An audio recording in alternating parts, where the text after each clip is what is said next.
It has been a perilous month for President Obama. After that chemical weapons massacre in Syria, he took America right to the brink of a military strike, then backed away, turning to Congress first and, surprisingly, the Russians, choosing diplomacy over war. And this weekend, a major new development. Secretary of State John Kerry and his Russian counterpart have struck a deal for Syria to surrender its chemical weapons.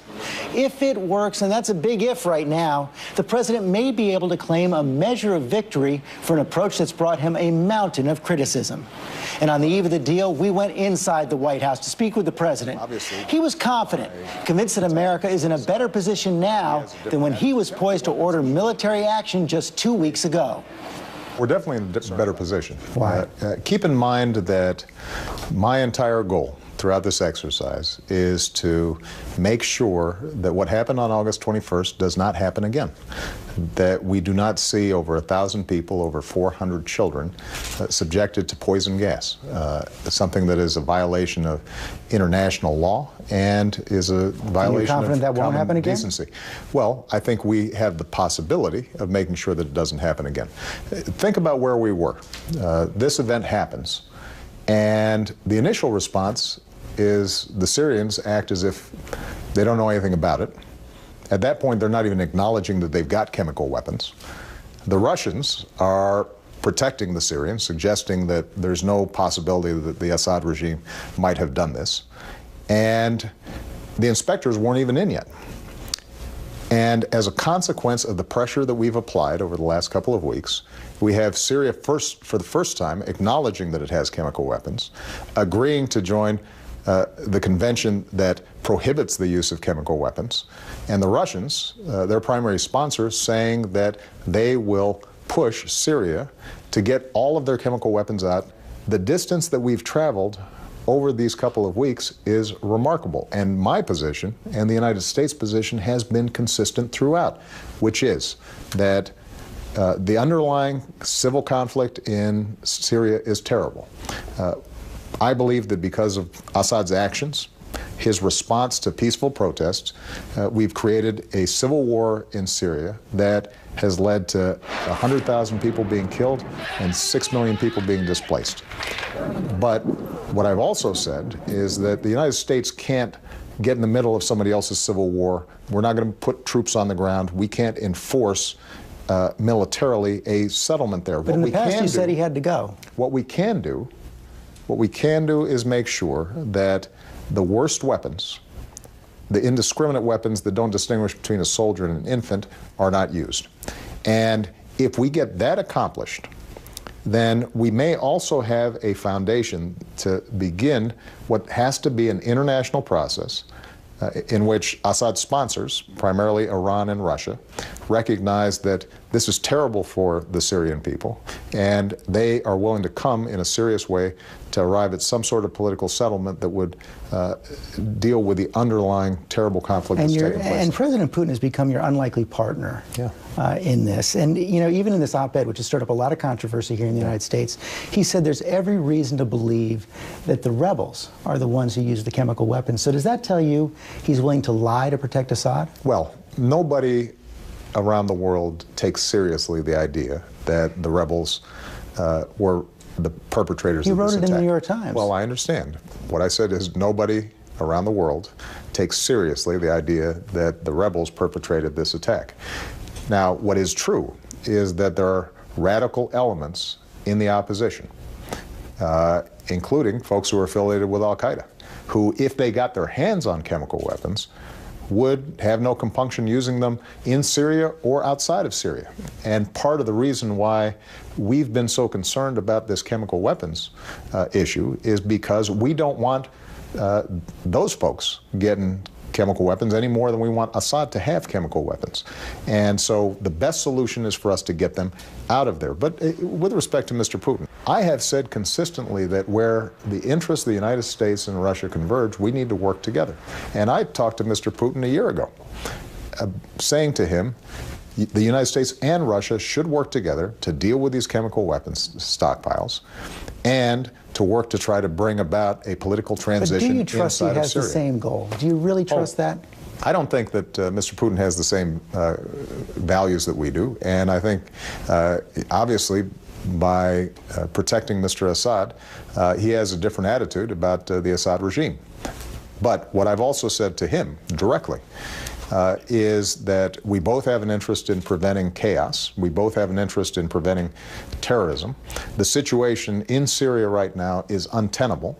As long as Mr. Assad's in power, there is going to be some sort of conflict there, and that we should work together to try to find a way in which the interests of all the parties inside of Syria, the Alawites, the Sunnis, the Christians, that everybody is represented, and that there is a way of bringing the temperature down so that the horrible things that are happening inside the country are continuing to happen. And I think there's a way for Mr. Putin, despite me and him having a whole lot of differences, to play an important role in that. And so I welcome him being involved. I welcome him saying, I will take responsibility for pushing my client, the Assad regime, to deal with these chemical weapons, because I think that if, in fact, not only Russia gets involved, but if potentially Iran gets involved as well in recognizing that what's happening there is a train wreck that hurts not just Syrians but destabilizes the entire region. Aren't you worried at all that Putin is playing for later. time and playing you? Well, Ronald Reagan said, trust but verify, and I think that that's always been the experience of U.S. presidents when we're interacting with first Soviet leaders and now Russian leaders. Mr. Putin and I have strong disagreements on a whole range of issues, but I can talk to him. We have worked together on important issues. The fact of the matter is that we couldn't be supplying all of our troops in Afghanistan if he weren't helping us in transporting those supplies through the northern borders of Afghanistan. So there are a whole range of areas where we currently work together. We've worked together on counterterrorism operations. And so, this is not the Cold War. This is not a contest between the United States and Russia. I mean, the fact of the matter is that if Russia wants to have some influence in Syria post-Assad, that doesn't hurt our interests. I know that sometimes this gets framed or looked at through the lens of the U.S. versus Russia. That's not what this is about. What this is about is how do we make sure that we don't have the worst weapons in the hands either of a murderous regime or, in the alternative, some elements of the opposition that are as opposed to the United States as they are to Assad. This weekend, after intense talks, the U.S. and Russia hammered down a deal. Providing this framework is fully implemented, it can end the threat these weapons pose not only to the Syrian people, but also to their neighbors, to the region. It calls for Syria to admit international inspectors by November and to allow its chemical weapons to be destroyed starting next year. But President Assad has not yet endorsed the deal, and the rebels fighting his regime fear it will empower him. If 1 year from now, Assad is in the process of surrendering his chemical weapons, but he's strengthened his hold on power, is that a victory?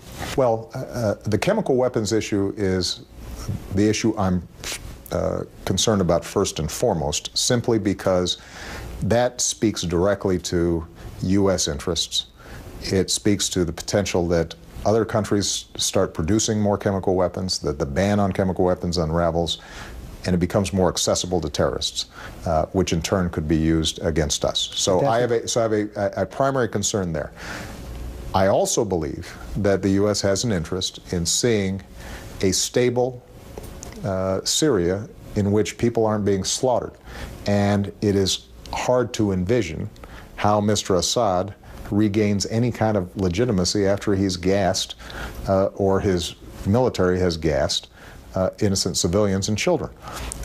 And so part of my argument here is that we will not intervene militarily to bring that transition about, but all the countries in the region, and I think the entire world and the United Nations, should have an interest in trying to bring about that stability. What do you think Iran makes of all this? You mentioned Iran. Do you think they can look at all this and say, maybe all options aren't on the table, you're not willing to use force? No, I think the Iranians, who we communicate with in indirect ways. Have you reached out personally to the new president? I have.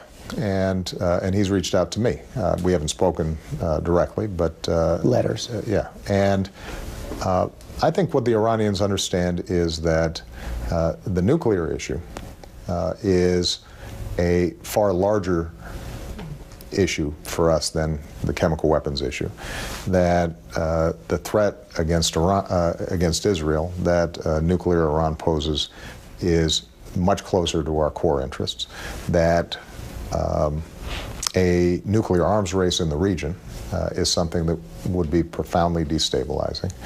And so my suspicion is that the Iranians recognize they shouldn't draw a lesson that we haven't struck to think we won't strike Iran. On the other hand, what they should draw from this lesson is that there is the potential of resolving these issues diplomatically. You think they're there? You think they believe that?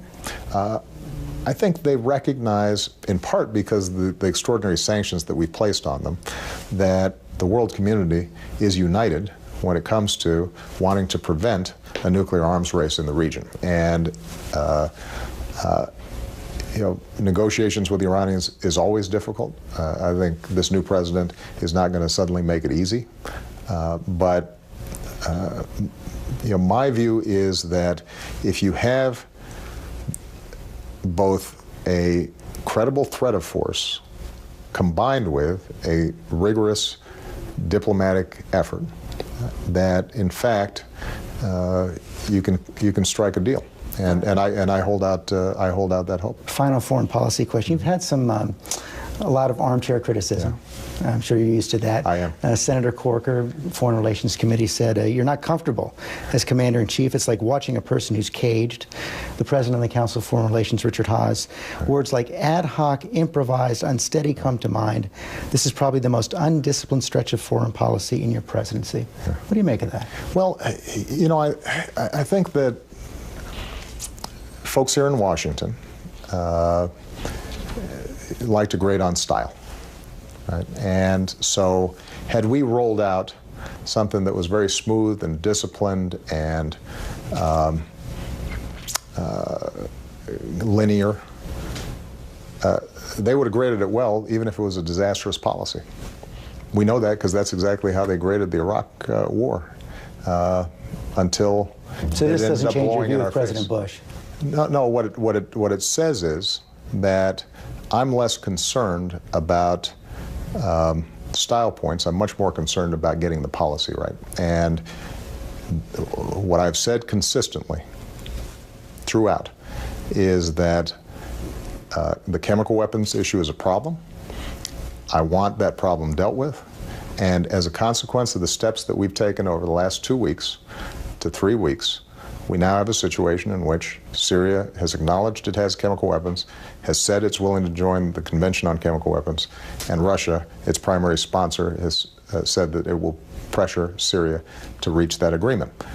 That's my goal. And if that goal is achieved, then it sounds to me like we did something right. And we have much more from President Obama, all the challenges here at home when we come back. Tonight, stocks plummet. The worst day on Wall Street in 6 years as one of Wall Street's largest investment firms goes bankrupt and another is bought out. That was 5 years ago today when Lehman Brothers collapsed, sparking the worst financial crisis since the Depression. 5 years later, most Americans aren't convinced that we've recovered from it. And I challenge the president with that concern. 5 years out, let's take stock. I'm looking at the cover of Time magazine this week. It says how Wall Street won, and we've got polls showing that 2/3 of the country still think we're going in the wrong direction, think the economy is no more secure. What do you say to those Americans who think Wall Street is winning but they're not? Well, let's think about where we were 5 years ago. The economy was on the verge of a Great Depression. In some ways, actually, the economic data and the collapse of the economy was worse than what happened in the 1930s. And we came in, stabilized the situation. We've now had 42 straight months of growth, 7.5 million new jobs created, 500,000 jobs in manufacturing, 370,000 jobs in an auto industry that had completely collapsed. The banking system works. It is giving loans to companies who can get credit. And So we have seen, I think, undoubtedly progress across the board. The housing market has recovered. But what is also true is we're not near where we need to be.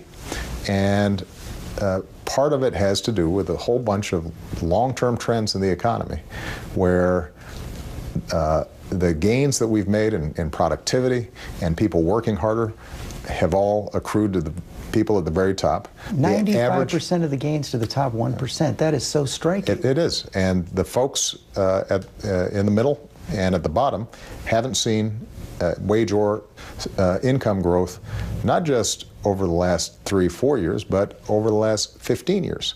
And so everything that I've done has been designed to, number one, stabilize the economy, get it growing again, start producing jobs again. Number two, trying to push against these trends that have been happening for decades now.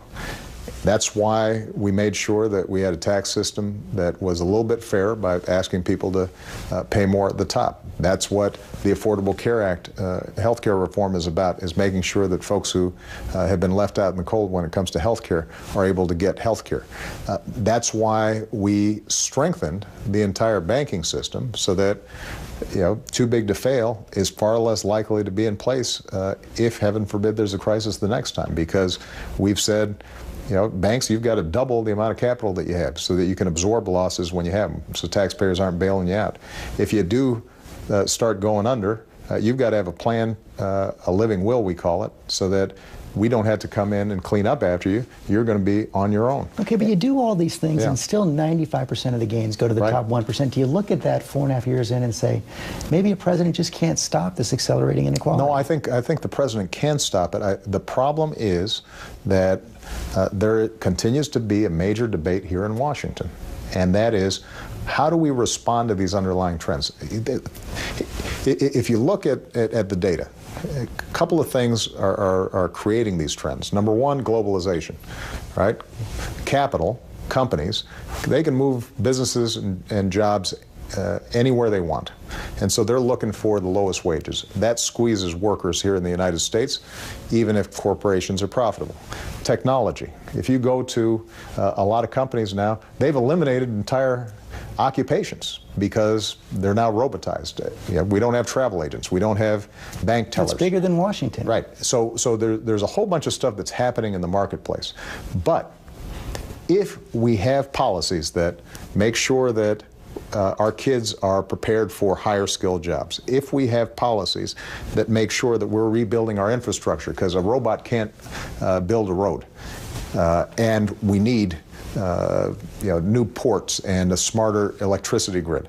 If we're making investments to make sure that research and development continues to happen here, if we have tax breaks for companies that are investing here in the United States as opposed to overseas, all those things can make the situation better. It doesn't solve the problem entirely, but it pushes against these trends. And the problem that we've got right now is you've got a portion of Congress whose policies don't just want to leave things alone. They actually want to accelerate these trends. There's no serious economist out there that would suggest that if you took the Republican agenda of slashing education further, slashing Medicare further, slashing research and development further, slashing investments in infrastructure further, that would reverse some of these trends of inequality. The stalemate may lead to something even more disastrous. It's deja vu all over again here in Washington. You're a couple weeks away from a government shutdown, few weeks away from a possible default one more time. Okay. Speaker Boehner says, listen, you just have to sit down and negotiate with me. Are you still absolutely refusing to talk in any way, shape, or form? No. Keep in mind my position here, George, because I have been through this a couple of times with Speaker Boehner. What I've said is, with respect to the budget, we've presented our budget. Thank you, everybody. And now it's the job of Congress to come up with a budget that keeps our long-term trends down or our current trends of reducing the deficit moving forward, but also allows us to invest in the things that we need to grow. And I've told him, and I've told the country what I think we need to do. I'm happy to have a conversation with him about how we can deal with this so-called sequester, which is making across-the-board cuts on stuff that we shouldn't be cutting, while continuing tax breaks, for example, for companies that are not helping to grow the economy. There are ways of doing this. It's just that they haven't been willing to negotiate in a serious way on that. What I haven't been willing to negotiate, and I will not negotiate, is on the debt ceiling. But presidents have done that in the past, and you've done it in the past. No. George, if you take a look, what has never happened in the past was the notion that in exchange for fulfilling the full faith and credit of the United States, that we are wiping away let's say, major legislation like the health care bill. So you're not open to any changes in Obamacare? That's never happened before. And when it comes to budgets, we've never had a situation in which a party said that, unless we get our way 100%, then we're going to let the United States default. That's never happened, George. That didn't happen when you were working here in the White House. But there were reforms added to the debt limit legislation. George, I think it's fair to say that never in history have we used just making sure that the U.S. government is paying its bills as a lever to radically cut government at the kind of scale that they're talking about. It's never happened before. There have been negotiations around the corners because nobody had ever presumed that you'd actually threaten the United States to default. So how does this end then? You know, they say they need changes in Obamacare. You say you're not going to negotiate. Are you just betting they're going to cave? No, George, here's the problem. If we continue to set a precedent in which a president, any president, a Republican president, a Democratic president, where the opposing party controls the House of Representatives, if that president is in a situation in which each time the United States is called upon to pay its bills, the other party can simply sit there and say, well, we're not going to pay the bills unless you give us what we want. That changes the constitutional structure of this government entirely. So you're not going to negotiate? So we can't negotiate around the debt ceiling. If Mr. Boehner has ideas about how we can grow this economy, strengthen the middle class, put people back to work in a serious way, of course we're happy to support the negotiations that are taking place between the House and the Senate. If we're going to continue to reduce the deficit, and I think a lot of people aren't aware of the fact that the deficit's been cut in half since I came into office, it's continuing on a trend line of further reductions. If we want to do more deficit reduction, I've already put out a budget that says, let's do it. I'm willing to reform entitlements. I'm willing to, cut out additional waste that may be there. But what I also think we should be doing is eliminating corporate tax breaks that nobody can defend, but keep on reappearing each year in the budget. If we are serious about it, there's no reason that we can't do it and do right by the country. How about beyond the deficit? You were reelected a little more than a year ago, 332 electoral votes, 51% of the vote, first president since Eisenhower to do it twice. You put gun control at the top of the agenda, immigration reform, climate change, all of it stalled or reversing. How do you answer the argument that beyond the deficit, this has been a lost year, and how do you save it? Well, on immigration reform, for example, we got a terrific bipartisan vote out of the Senate. You had Democrats and Republicans in the Senate come together, come up with a bill that wasn't perfect, it wasn't my bill, but got the job done. It's now sitting there in the House. Not going anywhere. Well, but what I will say is this. If Speaker Boehner put that bill on the floor of the House of Representatives right now, it would pass. It would pass. So the question then is not whether or not the ideas that we've put forward can garner a majority of support, certainly in the country. I mean, gun control, we had 80–90% of the country that agreed with it. The problem we have is we have a faction of the Republican Party in the House of Representatives in particular that view compromise as a dirty word, and anything that is even remotely associated with me, they feel obliged to oppose. And my argument to them is real simple. That's not why the people sent you here. We're out of time. Final question. Your vice president is at Tom Harkin's Steak Fry in Iowa this weekend. Clearly, Secretary Clinton positioning for a possible run for president too. You chose both of them. What do you say to your fellow Democrats when they're thinking about that possible choice? And are you determined to stay neutral throughout this whole process? What I would say to folks out there is we are tremendously lucky to have an incredible former Secretary of State who couldn't have served me better, and an incredible Vice President who couldn't be serving me better. And I suspect if you ask both of them, they'd say it's way too premature to start talking about he's in 2016. Iowa. Well, Iowa's a big state, and he's an old friend of Tom Harkin's. So you're staying completely neutral? Listen, I think, as you pointed out, I just got reelected last year. My focus is on the American people right now. I'll let you guys worry about the politics. Mr. President, thanks very much. I enjoyed it. Thank you, George. And when we come back,